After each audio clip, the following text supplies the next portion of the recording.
सभी बच्चों को नमस्कार। Good morning all of you.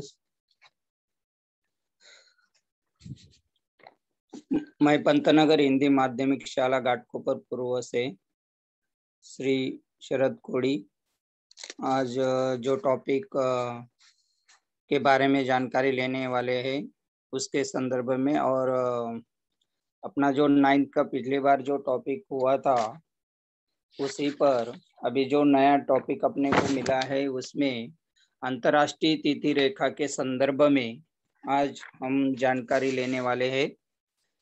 आपने अंतर्राष्ट्रीय तिथि किस तरह की खींची गई है इसके बारे में भी हम जानकारी लेंगे और उसका भौगोलिक जो स्पष्टीकरण किस तरह का है इसके बारे में भी हम जानकारी लेने वाले हैं। तो आज जो अंतर्राष्ट्रीय तिथि रेखा के संदर्भ में कहा जाए तो बहुत से वाद और विवाद अपने को देखने के लिए मिलते हैं। ये जनरली एक क्वेश्चन मार्क्स है जिसमें अंतर्राष्ट्रीय तिथि रेखा किस तरह की खींची गई होगी और क्यों खींची गई होगी और वो पानी में या प्रशांत महासागर में ही क्यों खींची गई है। ऐसे अनगिनत ऐसे सवाल पर विवाद होना आसान है क्योंकि ऐसे सवालों का जवाब जैसे हम जनरली कुछ सवाल ऐसे हैं प्राकृतिक में जो नेचुरल चीजें हैं जिनके सवालों का जवाब हमें बहुत से अभी तक क्या है प्राप्त नहीं हो पाया है। तो वैसे ही इसमें भी हम देखते हैं कि अंतर्राष्ट्रीय तिथि किस तरह की खींची गई है या रखी गई है या बनाई गई है वो तिथि और रेखा के बारे में हम आज जानकारी लेने वाले हैं। तो आपके मन में भी कुछ सवाल ऐसे तैयार होते होंगे या निर्माण होते होंगे कि ये तिथि जो है ये किस तरह की बनाई गई है या रखी गई है, इसकी कालगणना किस तरह की गई है। ऐसे अनेक सवाल अपने माइंड में आते हैं। तो ये जो टॉपिक हमें आज दिया गया है वो टॉपिक के संदर्भ में आपको कुछ बातें और भी बताना चाहता हूँ मैं पहले कि पृथ्वी का जो परिभ्रमण और परिवलन ये जो क्रिया है यानी कि आप परिभ्रमण और परिक्रमण ये जो क्रिया है वो क्रिया की वजह से जो गति होती है वो गतियों में चेंज होता है और इसीलिए इसलिए कालगणना में भी चेंज होना तय होता है। यही कारण से हमें इनकी जो परिभाषा है वो समझ लेना जरूरी है पहले। तो मैं आपको पहले ही उसके बारे में बताना चाहता हूँ कि पृथ्वी की जो परिभ्रमण क्रिया है वो परिभ्रमण क्रिया किसे कहा जाता है। तो पृथ्वी के खुद के पास से घूमते घूमते सूर्य के पास जब वो घूमती है इस क्रिया को परिभ्रमण की क्रिया कहा जाता है या परिभ्रमण कहा जाता है। परिभ्रमण की परिभाषा क्या है कि पृथ्वी के खुद के पास से घूमते घूमते सूर्य के पास घूमती है इस क्रिया को परिभ्रमण क्रिया कहा जाता है। इसी में परिवलन जो क्रिया है परिवलन और दूसरी परिभाषा है परिवलन। तो पृथ्वी खुद के अंश अक्ष के गोल से घूमती हुई घूमती है इस क्रिया को परिवलन या परिक्रमण कहा जाता है। इसका जो कालावधि है या उसका जो परिवलन का कालावधि है वो 24 घंटे का होता है और परिभ्रमण का कालावधि जो होता है वो 1 साल तक सूर्य को पृथ्वी क्या करती है घूमने में लगाती है। 1 साल पूरा लगता है, इसको परिभ्रमण क्रिया कहा जाता है। इसमें और एक सवाल ऐसा आता है उसमें जो घूर्णन रोटेशन यानी कि घूर्णन मतलब क्या है रोटेशन, घूर्णन गति किस तरह की होती है इसके बारे में भी कि हम साइंस के इसमें भी पढ़ रहे हैं। न्यूटन की बहुत सी थ्योरोलॉजी में भी हमने देखा है और उसमें भी वो परिभाषा बताई गई घूर्णन की कि भौतिकी में किसी किसी भी त्रिआयामी वस्तु के एक स्थान में रहते हुए घूमने को घूर्णन कहते हैं। मतलब है कि कोई भी चीज अपने त्रिआयाम मतलब जो चौकट दिया है वो चौकट के अंदर ही कोई वस्तु एक स्थान से दूसरे स्थान पर जब एक ही ऐसे ही स्थानांतर करती रहती है कंटिन्यू, तो उसको हम घूर्णन गति कहते हैं। यदि काल्पनिक हम सोचा जाए कि उस वस्तु के नीचे बीच में खींची जाए जिसके इर्द गिर्द वस्तु चक्कर खा रही है, मतलब एक रेखा लान दी है और उसके बीच में वो इधर उधर हो रही है, वो चीज तो चक्कर लगा रही है और बार बार लगा रही है, तो उस गति को घूर्णन गति अक्ष भी कहा जाता है। तो ऐसे अनेक प्रकार के सवालों का जवाब जब हम लेंगे, तो ये जो अंतर्राष्ट्रीय तिथि रेखा है, वो तिथि रेखा के संदर्भ में जब जानकारी लेने से पहले आपको कई विवाद आपको देखने के लिए मिलेंगे और इसलिए आगे बढ़ते समय अंतर्राष्ट्रीय तिथि रेखा के बारे में हम अभी जानकारी शॉर्ट करते हैं। तो यहाँ पर पृथ्वी का परिभ्रमण मैंने आपको बताया, परिवलन परिभ्रमण पृथ्वी का खुद के आसपास जब वो घूमते घूमते सूर्य के पास घूमती है, ऐसी क्रिया को क्या कहा जाता है? परिभ्रमण कहा जाता है। इसको पृथ्वी को घूमने के लिए, सूर्य के पास से घूमने के लिए उसको 1 साल का अवधि लगता है, यानी समय लगता है। और ऐसी क्रिया जब होती है तो तब परिभ्रमण क्रिया उसे कहा जाता है। दूसरा मैंने आपको बताया कि पृथ्वी की घूर्णन गति और पृथ्वी की परिक्रमण गति, इनके बारे में भी मैंने आपको जानकारी दी। तो उसकी भी परिभाषा वही है कि घूर्णन में किसी त्रिआयामी वस्तु के स्थान में रहते हुए लट्टू की तरह घूमने को पूर्ण घूर्णन रोटेशन कहा जाता है या घूर्णन गति कहा जाता है। तो इसके बारे में भी मैंने आपको जस्ट बताया। आगे आपको घूर्णन गति का उदाहरण के लिए समय का निर्धारण किस तरह का हुआ है, ये घूर्णन गति पर निर्धारित हुआ है। और ये किस तरह का है घूर्णन गति, इसके बारे में हम क्या करेंगे, अभी जानकारी लेंगे। एक घूर्णन पूरा करने में पृथ्वी को करीब करीब 24 घंटे का समय लेती है। घूर्णन गति यह अवधि पृथ्वी के अर्थ डे भी कहा जाता है या कहलाता है। इसका अर्थ यह है कि 24 घंटे में पृथ्वी 360 डिग्री पूरा कर लेती है और इसीलिए प्रत्येक 15 डिग्री को पूरा करने के लिए यह घंटा या प्रत्येक डिग्री को पूरा करने के लिए यह 4 मिनट का समय लेती है। मतलब है कि यहाँ पर यह घूर्णन गति पूरा करने के लिए उनको 24 घंटे का क्या लगता है, समय लगता है 360 डिग्री को पूरा करने के लिए। और प्रत्येक 15 डिग्री को पूरा करने के लिए उनको 1 घंटा का प्रत्येक डिग्री का 4 मिनट का समय लेती है। पृथ्वी को 1 घंटे के 24 समय मंडल में बांटा गया है। पृथ्वी के पश्चिम से पूर्व की तरफ घूमती हुई अंत अलग अलग स्थानों पर अलग अलग समय पर दिन की शुरुआत होती है और ग्रीनविच मीन टाइम मतलब जीएमटी जिसे हम कहते हैं, हमारा समय जो तय होता है या स्टार्ट होता है होने वाली चीज को हम क्या है, ग्रीनविच मीन टाइम मतलब उसको जीएमटी कहा जाता है। वो पश्चिम स्थित में स्थानों की तुलना में सूर्योदय पहले ये ग्रीनविच का टाइमिंग सेट होता है, स्टार्ट होता है। और इसीलिए हम कई उदाहरणों के द्वारा भी हम इसको समझ सकते हैं कि अंतर्राष्ट्रीय तिथि रेखा किस तरह की रखी गई है। इसके बारे में हम क्या कर सकते हैं, अभी कुछ उदाहरणों के द्वारा भी हम उसको समझ सकते हैं।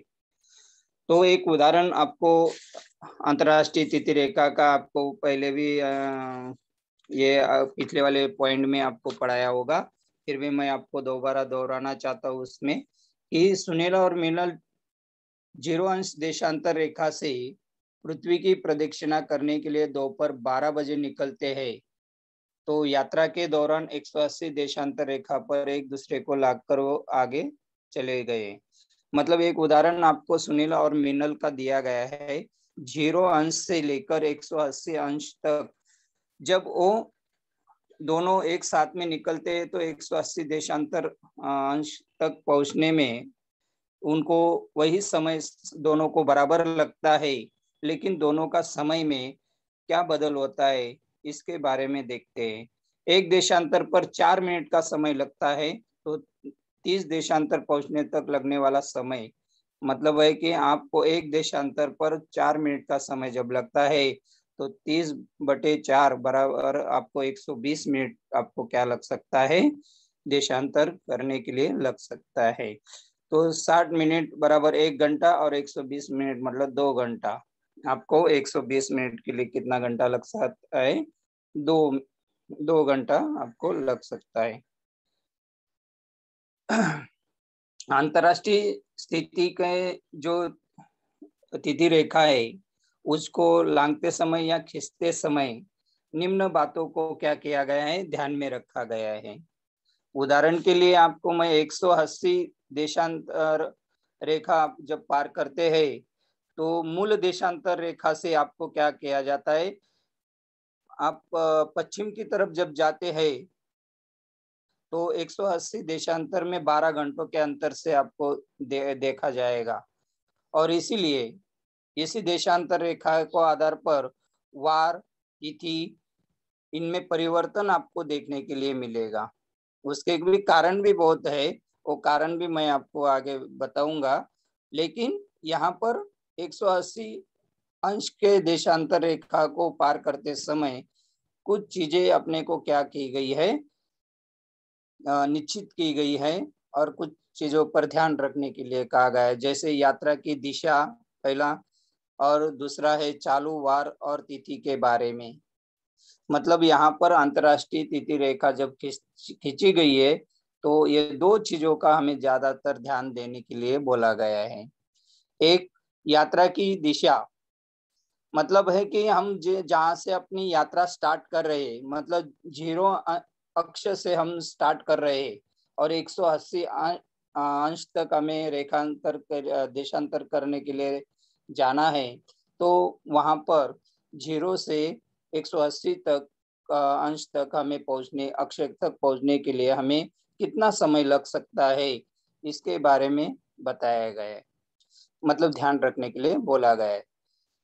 तो दूसरा जो है चालू वार और तिथि, मतलब यहाँ जहाँ से आप यात्रा स्टार्ट कर रहे हैं तो वहां से आपको वहाँ उस समय कितना कौन सा वार था और कौन सा समय हुआ था या तिथि है, वो आपको तय कर लेना होता है। जैसे उदाहरण के तौर पर मैं आपको कुछ बताना चाहता हूँ।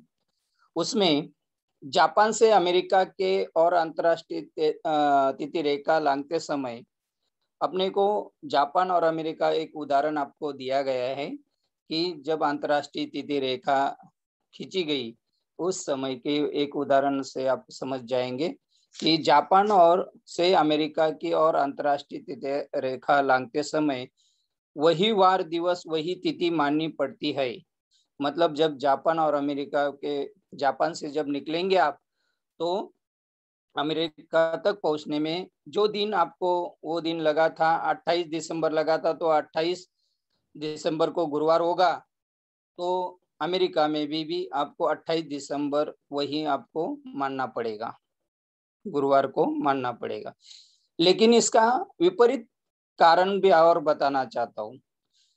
जैसे जापान से आप अमेरिका की तरफ जाते हैं तो आपको वही दिन वही वार रहता है, वैसे ही सेम इसके विपरीत देखो, जब अमेरिका से आप जापान की तरफ जब आते हो तो आगे पीछे होता है। ऐसा क्यों? आप जापान की तरफ से सूरज की दिन की शुरुआत होती है, मैं आपको उसका कारण बता देना चाहता हूँ एडवांस में।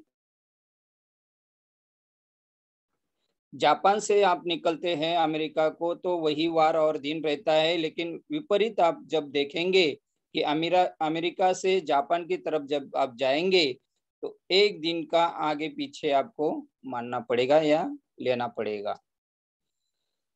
जैसे उदाहरण आपको समझा, उसका एक्सप्लेनेशन जब मैं दे रहा हूँ वो चीज पर आपको ज्यादा ध्यान देना जरूरी है, क्योंकि ये चीज को समझना बहुत कठिन है। लेकिन यहाँ पर आपको एक सिंपल सा उदाहरण जो बता रहा हूँ मैं, वो चीज पर मैं बार बार इसलिए बता रहा हूँ कि वो चीज जब आप समझ जाएंगे कि जापान से अमेरिका को जाने के लिए वही वार और वही स्थिति तारीख या डेट रहेगा या वही समय रहेगा, तो वैसे ही उसके विपरीत जब हम देखेंगे तो अमेरिका से जापान की तरफ जब जाएंगे तो एक दिन आगे पीछे क्यों होता है।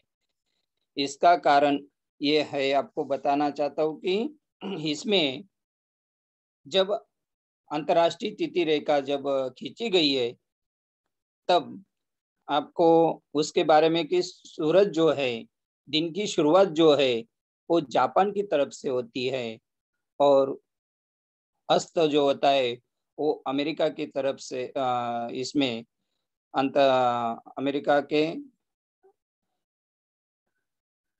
जापान से निकले तो वहां पर आपको सूर्योदय होता है और जापान तक अमेरिका तक पहुंचते तो सूर्यास्त होता है। ये कारण से ये क्या है, अपना जो रीजन है अंतर्राष्ट्रीय तिथि रेखा का समय में विपरीत जो भाग है वो इस तरह का हो सकता है।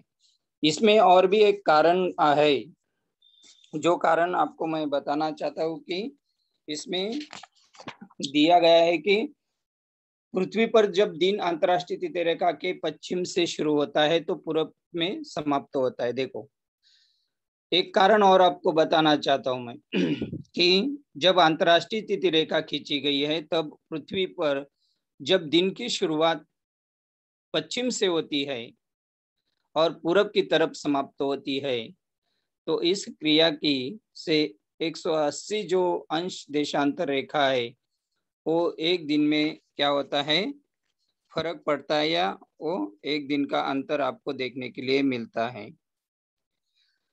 इसी के आधार पर कुछ सवाल आपके माइंड में भी आते होंगे। जैसे आपको ये उदाहरण मैंने आपको बताया मीनल और इसका, हाँ, सुनील का, तो यहाँ पर आप देख सकते हैं कि ये चित्र में आपको दिया गया है कि मीनल और सुनील ये दोनों 0 अंश से निकलते हैं। तो ये दोनों जब ये देशांतर करते हैं, स्टार्ट करते हैं, तो वो 180 देशांतर रेखा पर जब पहुंचते हैं दोनों सेम समय पर पहुंचते हैं। और इसके विपरीत सुनील जब ये देशांतर रेखा पर पार करता है तो उसका दिन क्या होता है, बदलता है, और मीनल जो होती है उसका वही सेम रहता है। उसका कारण क्या है कि सूर्य जिधर से निकलता है दिन स्टार्ट होता है वहां से क्या होता है, अपना 0 अंश से उसके स्टार्ट होती है। मैंने आपको वो चीज आपको बताया कि अमेरिका और जापान का जो उदाहरण आपको बताया कि दोनों में अंतर ऐसा क्यों होता है, उसका कारण यह है कि अंतर्राष्ट्रीय रेखा खींचते समय बहुत से चीजों का वाद हुआ है, विवाद हुए हैं, लेकिन वो प्रशांत महासागर से ही क्यों खींची गई है, उसका कारण भी एक यह है कि लोगों में जो एकरूपता है, समय की एकरूपता टिकी रहनी चाहिए, उसके लिए उसके बारे में मैं आपको थोड़ा सा कुछ और बताना चाहता हूँ कि आपके माइंड में भी ऐसे सवाल आ रहे होंगे कि एक ही समय पर वो दोनों पहुंच रहे तो पर दोनों का समय वार वो चेंज होना चाहिए 180 के बाद, लेकिन नहीं। उसका कारण यह है कि अगर पश्चिम से पूर्व की तरफ और यात्रा करते हैं तो उसकी यात्रा में एक दिन की बढ़ोतरी हो जाती है। जब पश्चिम से कोई भी निकलता है या पश्चिम की तरफ से जाता स्टार्ट करता है तो एक दिन की यात्रा उसकी क्या होती है, 1 दिन की बढ़ोतरी होती है। लेकिन अगर यह यात्रा एक ही भूमि या द्रव्यमान पर होती है, मतलब यही यात्रा एक ही भूमि पर से होती है, तो उसी जगह पर से उसी दिन एक अलग तिथि तैयार हो सकती है। इसलिए दुनिया भर में एकरूपता बनाए रखने के लिए उनको विश्व की समय सारणी और तारीख एकजुट करने के लिए अंतर्राष्ट्रीय तिथि रेखा क्या की गई है, बनाई गई है। उसका कारण यह है कि जमीन से अंतर्राष्ट्रीय रेखा खींची जाती तो अनेक प्रकार के दुमत या अनेक प्रकार के लोगों में ये प्रदेश में वो समय देशांतर करते समय वो समय अलग सा रहता, अनेक विवाद रहते, ये प्रदेश से और दूसरा प्रदेश, मतलब एकजुटता आपको देखने के लिए मिलती नहीं समय की। और ये समय की एकजुटता आपको दिखाने के लिए ऐसी चीज का तय किया गया कि जिसमें प्रशांत महासागर को उसके इसमें लिया गया है कि उसके सेंट्रलाइज रेखा है उसमें खींची गई, और वो द्रव्यमान होने के कारण से वहाँ वो अंदाजा नहीं लगा सकते। इसीलिए एक रूपता बनाए रखने के लिए ये महासागर से तिथि और रेखा का समय तय किया गया है, क्योंकि उसमें कोई भी गुंजाइश या सवाल तैयार नहीं होता है इसके कारण से। तो ऐसे अनेक प्रकार के ये जो सवाल है, ये जो पॉइंट आपको हमारा है उसमें आपको तिथि और अंतर्राष्ट्रीय तिथि के बारे में अनेक प्रकार के ऐसे गुरु रह जाने वाले सवाल है, वो सवालों का जवाब आपको सिर्फ एक जो गेज है वो गेज के अंदाज से वो हमें लगाया जाता है। और इसीलिए अंतर्राष्ट्रीय तिथि रेखा का जो उदाहरण अनेक प्रकार के इसमें दिया गया है, जैसे आपको बताना चाहता हूँ कि न्यूटन का भी उदाहरण थ्योरी आपको मालूम है, उसमें भी उन्होंने बताया है कि घूर्णन गति के कारण से, घूर्णन गति मैंने आपको बताया, तो वैसे ही पृथ्वी के गोल होने के कारण से प्रत्येक स्थान के पूर्व में कोई ना कोई ऐसा स्थान है जिनमें पूर्व स्थानों में दिन की शुरुआत सबसे पहले हो कहा जाता है वो या होती है। ऐसे अनेक प्रकार के सवाल आपके माइंड में भी तैयार होते होंगे। तो प्रोफेसर डेविडसन इन्होंने विश्व के बहुत से देशों के प्रतिनिधियों को बुलाकर वो एक अंतर्राष्ट्रीय सभा में उन्होंने अंतर्राष्ट्रीय तिथि रेखा का निर्धारित करने का ये किया था। उस समय वो ग्रीनविच जो रेखा है, वो ग्रीनविच रेखा में 180 अंश देशांतर रेखा के बीचों बीच क्यों खींची गई, वो उसका कारण ये प्रोफेसर डेविडसन इन्होंने अपने नेतृत्व में सभी विश्व के देशों के प्रतिनिधियों को बुलाकर वो विवाद पर पर्दा गिराया था। और इसी में अंतर्राष्ट्रीय तिथि रेखा पूर्ण रूप से प्रशांत महासागर से लेने का प्रयास जो है या प्रयत्न जो किया गया था, वो ये कारण था कि वो भूभाग से गुजरती है, किसी भी भूभाग से गुजरती है तो वो लोगों को क्या नहीं महासागर से गुजरती है, तो उसमें किसी भी व्यक्ति को ये अंदाजा नहीं लगा सकता है। इसीलिए प्रशांत महासागर से क्या किया गया था, ये अंतर्राष्ट्रीय रेखा तिथि खींची गई थी। लेकिन इसके विपरीत जब देखा जाए, समझो एक आधे जमीन या द्वीप या किसी चीज से ये रेखा खींची जाती तो लोगों में अनेक प्रकार की तिथि के परिवर्तन आपको देखने के लिए मिलते। क्योंकि कोई बोलता कि मेरे यहाँ से ये समय स्टार्ट होता है, दूसरा बोलता मेरा ये समय से मेरे यहाँ स्टार्ट हो रहा है, मतलब ये जो दो मत है वो पृथ्वी के स्तर पर आपको देखने के लिए मिलता। लेकिन प्रशांत महासागर या सागर के इस बीचों बीच जब ये खींची गई तो कोई भी अंदाजा ये लगाया नहीं जाता कि ये समय यहाँ से समय स्टार्ट हो रहा है या कुछ हो रहा है, ऐसा कुछ भी तिथि आपको पता नहीं चलती है। और इसीलिए ये दुमत को एकजुट में बनाए रखने के लिए ये प्रशांत महासागर से ये अंतर्राष्ट्रीय तिथि रेखा क्या की गई है, खींची गई है। ये सवाल का महत्वपूर्ण जवाब आपको यहाँ पर आपको बताया गया है। क्योंकि ऐसे व्यवहार जो है, एक सूत्रता जो है, आर्थिक लेन देन है, यातायात सेवा है, अंतर्राष्ट्रीय वायु सेवाएं, अनेक प्रकार की ये जो सेवाएं, ये सभी सेवाओं पर क्या है, विपरीत परिणाम हो सकता था जब वो एक आधे जमीन पर या एक आधे द्वीप से ये अंतर्राष्ट्रीय तिथि रेखा खींची जाती तो। इसीलिए ये अंतर्राष्ट्रीय तिथि रेखा प्रशांत महासागर से खींची गई है। मैंने आपको बताया कि सुनील देखो गुरुवार से निकलता है तो शुक्रवार नेक्स्ट डे पहुंचता है, और मीनल जो है वो गुरुवार से निकलती है तो बुधवार को एक दिन पीछे पहुंचती है। मतलब यहाँ पर आपको विपरीत दिशाओं में इनका जब कैलकुलेशन या ये किया जाता है तो वो इसी कारण से किया जाता है कि अंतर्राष्ट्रीय तिथि रेखा जब खींची जाती है, पूरब में से जब पूरब की तरफ से पश्चिम की तरफ से जब निकलते हैं तो दिन की शुरुआत होती है। पृथ्वी का अस्त जब होता है, वो मैंने आपको बताया कि जापान से लेकर अमेरिका तक, जापान से जब निकलते हैं तो अस्त का होता है, अमेरिका तक होता है पृथ्वी का, मतलब सूरज का। तो वो समय को ध्यान में रखते हुए ये चीज आपको समझ लेना जरूरी होता है। और इसीलिए गुरुवार को जब ये सुनील निकलता है तो अगले दिन शुक्रवार को पहुंचता है। इसका कारण आपको मैंने बताया कि अंतर्राष्ट्रीय रेखा में जब जापान से वो निकलते हैं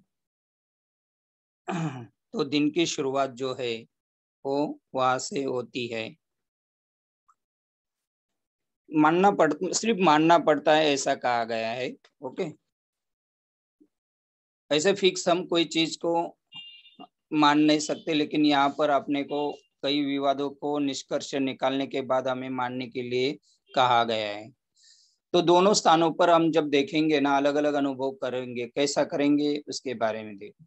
दोनों ने ही पृथ्वी की परिक्रमा करते समय अंतर्राष्ट्रीय तिथि रेखा पार की थी। मतलब जब सुनील और मीनल इन्होंने दोनों अंतर्राष्ट्रीय रेखा एक ही समय पर स्टार्ट किया था, लेकिन एक जगह से नहीं किया था। एक बात और ध्यान रखना जरूरी होता है, यह तिथि रेखा जब पार करने पर यात्रा की दिशा के अनुसार मीनल को बुधवार के आगे का दिन अर्थात गुरुवार के, सुनील को शुक्रवार के दिन पीछे का अर्थात गुरुवार मानना आवश्यक था। उसका कारण मैंने आपको बताया कि अंतर्राष्ट्रीय तिथि विवाद पर किस तरह का उपाय निकाला गया है कि 180 अंश देशांतर रेखा को पार करते समय यह ध्यान में रखना पड़ेगा कि मूल देशांतर रेखा से पूर्व अथवा पश्चिम दिशा में जाने पर 180 देशांतर रेखा 12 घंटों के अंतर से आती है। इसीलिए इस देशांतर रेखा के आधार पर वार और तिथि में परिवर्तन अर्थात समायोजन किया जाता है। यही चीज मैंने आपको बताया कि जब विपरीत दिशा में ये दोनों जाते हैं तो गुरुवार और शुक्रवार होता है, और एक दिन बिफोर होता है गुरुवार और बुधवार होता है। इसके बारे में मैंने आपको बताया कि ये तिथि पर ऐसे कुछ विवाद जो हुए हैं उन पर उपाय निकालने की कोशिश यहाँ पर की गई है। और इसीलिए यहाँ पर अंतर्राष्ट्रीय तिथि रेखा का प्रशांत महासागर जो है उसके बीचों बीच 180 देशांतर पर यह उत्तर से दक्षिण की ओर खींची गई एक काल्पनिक रेखा है। इस रेखा पर के तिथि पर आधार पर ही परिवर्तन होता है या वो किया गया है।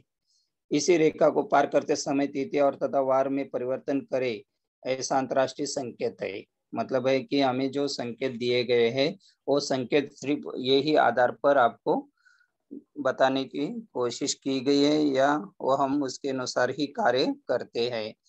क्योंकि अनेक प्रकार के जो अंतर्राष्ट्रीय वाद विवाद है इन पर पर्दा डालने के लिए ये यहाँ से प्रशांत महासागर से अंतर्राष्ट्रीय तिथि रेखा खींची गई है।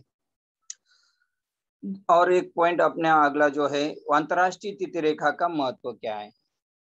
अंतर्राष्ट्रीय तिथि रेखा का महत्व देखते समय हमें ये चीजों का ध्यान, निम्नलिखित चीजों का ध्यान रखना जरूरी है। अंतर्राष्ट्रीय तिथि रेखा के कारण अंतर्राष्ट्रीय यात्रा, व्यापार इनमें समन्वय और एक सूत्रता आनी चाहिए या लाई जाती है। अंतरराष्ट्रीय तिथि रेखा समझो नहीं खींची जाती तो अंतरराष्ट्रीय जो यात्रा है, व्यापार है या एक सूत्रता है, वो कभी नहीं बनी पा रही थी। अनेक लोगों के मन में समय अलग अलग रहता, अलग अलग समय पर यात्रा करते। कोई बोलता मेरे यहाँ से ये यात्रा मैं ये समय से किया, मतलब एक सूत्रता आपको देखने के लिए मिलता नहीं। व्यापार का भी वैसे रहता कि ये समय में मैंने ये व्यापार का चीज यहाँ पर पहुंचाई, वो बोलेगा नहीं मेरे इधर ये समय हुआ था। ऐसे जो विवाद है, वो विवादों को एक सूत्रता में बांधने के लिए हमें अंतर्राष्ट्रीय तिथि रेखा का महत्व, इन अंतर्राष्ट्रीय व्यापार में समन्वय बनाए रखने के लिए, एक सूत्रता बने करने के लिए हमें ये महत्वपूर्ण रेखा आपको मानी जाती है या हम मानते हैं। इस रेखा के कारण समय, वार और दिनांक के गणित को अचूक रखने में सहायता मिलती है। जब ऐसा समय, वार, दिनांक ऐसा नहीं रहता या उनकी अचूकता नहीं रहती तो हम क्या करते हैं, हम समय पर कभी काम नहीं कर सकते। समय पर या कौन से वार पर नियोजन जो प्लानिंग होता है इन फ्यूचर का, वो नहीं बना पाते। मतलब अनेक प्रकार की जो दुविधा है, उस सभी दुविधा का एक सॉल्यूशन निकाल कर इसका हमें क्या किया गया है, अंतर्राष्ट्रीय तिथि रेखा का महत्व में इसको सहायता मिली है। और इसी में नेक्स्ट, इस रेखा के कारण वैश्विक यातायात की समय सारणी योग्य पद्धति से बनाई जाती है। मतलब जो वैश्विक व्यापार जो किया जाता है या यातायात साधनों के द्वारा का नियोजन जो रहता है, वो समय के अनुसार, सारणी के अनुसार हम क्या कर सकते हैं, वो पद्धति को तैयार करके उसके अनुसार हमारा माल ये समय तक पहुंचना चाहिए, ये हमारा समय या ये व्यापार यहाँ तक उस समय तक चलना चाहिए। ये जो वैश्विक यातायात में ये समय का ध्यान रखने के लिए बहुत ही महत्वपूर्ण और उपयोगी है। और इसलिए आज जो हम देख रहे हैं कि अंतर्राष्ट्रीय तिथि रेखा का जो गणित है वो अचूक बनाए रहने के लिए हमें ये इसका समय, अंतर्राष्ट्रीय तिथि रेखा में बहुत ही महत्वपूर्ण भूमिका यहाँ उनकी है। और इसीलिए अंतर्राष्ट्रीय तिथि रेखा को समझने के लिए हमें ऐसे कई सवालों का जवाब भी हमें ढूंढना जरूरी होता है। यानी ऐसे सवाल बहुत से तैयार भी होते हैं, लेकिन ग्रीनविच और इसके प्रशांत महासागर से जो खींची गई है रेखाएं, उन रेखाओं पर भी अभी भी बहुत से वाद विवाद है। लेकिन जो समय सारणी तो सभी बहुत से अंतर्राष्ट्रीय जो वैज्ञानिक या प्रोफेसर जो लोग हैं, उनके सभी का एक विचार विमर्श तैयार करके ये तिथि क्या है, रेखा खींची गई है। और इसीलिए ये चीजों का हमें क्या करना है, ध्यान रखना है। और आज हमें इनका महत्व जो है वो सभी चीजों के द्वारा हमें बताया जाता है। जैसे हमारा आज का वो उदाहरण देख लीजिए, अपने को 40-45 जो मिनट पढ़ाने के लिए मिलता है, उसमें हम कैसे किस तरह का नियोजन कर लेते हैं कि आज मेरा नियोजन है, कल दूसरे का, तीसरे का रहेगा, वो समय में कितना समय लेंगे। वो सभी जो अगणित ऐसी चीजें हैं प्लानिंग की, वो अगणित चीजों का जो लगाम है, वो लगाम यहाँ पर आपको लगाया गया है। और इसलिए इन फ्यूचर तक हम अपनी लाइफ जो है उस समय पर निर्धारित कर देते हैं। और ऐसी चीजों का हमें अपने लाइफ में या अपने जीवन में सभी को बहुत ही इम्पोर्टेंट माना गया है। ये समझो नहीं रहता तो कितनी मुश्किलों का सामना लोगों को या सभी को करना पड़ता, या कोई भी उसका नियोजन ठीक ढंग से कोई भी काम या वो कुछ चीजें जो प्लानिंग है वो नहीं कर पाते थे। ऐसे अनेक चीजें उसका अंतर्राष्ट्रीय रेखा में इसका महत्व जो है गिनत है। और इसीलिए ये समय का सारणी का विश्व में बहुत से अच्छी तरह से बनाई गई है। और इसलिए हम इसका आज क्या कर रहे हैं, उपयोग कर रहे हैं। और यही उपयोग से हमें, हमारे मन में भी कई सवाल भी आते हैं, लेकिन कुछ चीजें का हमें ये चीज ध्यान रखना जरूरी है कि पृथ्वी की जो परिक्रमा और परिभ्रमण क्रिया है, उनके आधार से ही ये तिथि रेखा क्या गई है, खींची गई है। और इसीलिए मैं आपको आज के दिन में इतना ही बताना चाहता हूँ कि ये जो पॉइंट हमारा था कि तिथि के अंतर्राष्ट्रीय तिथि रेखा के बारे में जो जानकारी है वो मैंने आपको पूरी तरह से महत्व बताया है उसका। और जो कुछ आपके माइंड में कुछ सवाल होंगे तो जरूर आप पूछ सकते हैं। सर, किसी बच्चे को कुछ सवाल पूछने रहेंगे तो जरूर हम बताने की कोशिश जरूर करेंगे। तो यहाँ पर ये जो टॉपिक है अपना वो पूरी तरह से, और एक चीज मैं आपको बताना चाहता हूँ कि आपके माइंड में भी ऐसा एक सवाल आता होगा तो वो सवाल के बारे में मैं आपको कुछ बताना चाह रहा हूँ कि इसमें पृथ्वी को पृथ्वी किस तरह का क्यों कि पृथ्वी क्यों घूमती है।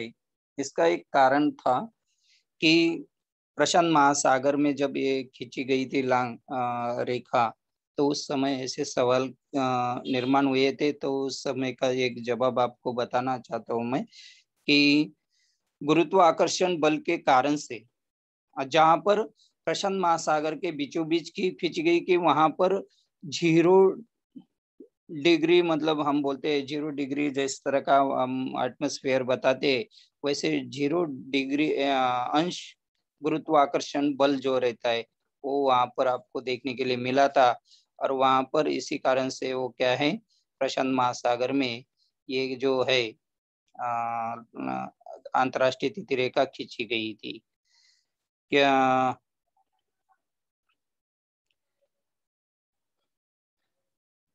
हाँ, तो इतना ही अपने को ये टॉपिक तक अपने को जो जो जानकारी है वो मैंने दी गई है।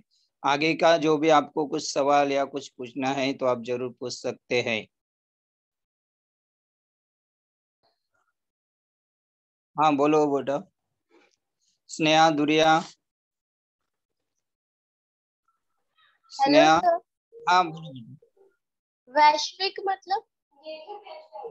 तो अंतर्राष्ट्रीय लेवल पर व्यापार जिसे कहते हैं अपन, व्यापार होता है ना, हाँ। वैश्विक अंतर्राष्ट्रीय लेवल पर जो अत्याधुनिक लेन देन का या यातायात साधनों का उपयोग जिसमें किया जाता है।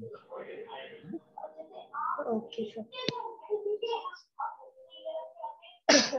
और किसी को सवाल पूछना है? यस बेटा, गौरी गुप्ता। गौरी गुप्ता। यस। गौरी गुप्ता।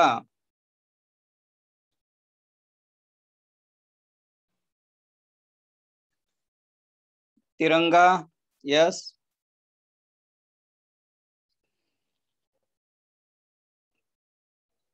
जिन्होंने ध्वज रखा है बेटा वो बताइए, आवाज बोलो।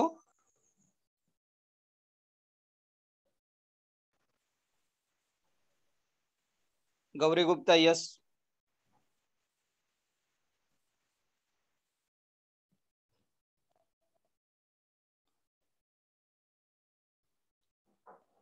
राहुल सिंह।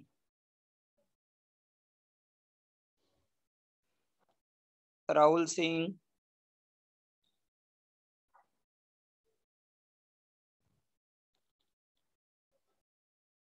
हाँ, आप बोल सकते हैं।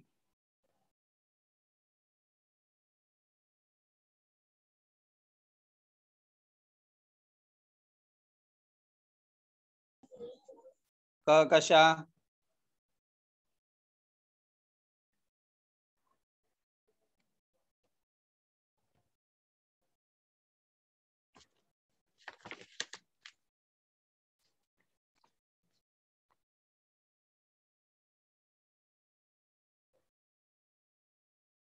को और आज का जो टॉपिक दिया गया था हम उसको क्लियर किए हैं। अभी आगे भी नेक्स्ट न्यू टॉपिक पर जब हमारा ये होगा तो नेक्स्ट टॉपिक हम लेंगे। और सभी का आज के उपस्थिति के लिए सभी को धन्यवाद। मेरा यहाँ लेक्चर मैं एंड कर रहा हूँ। All of you student stop the lecture and thank you all of you.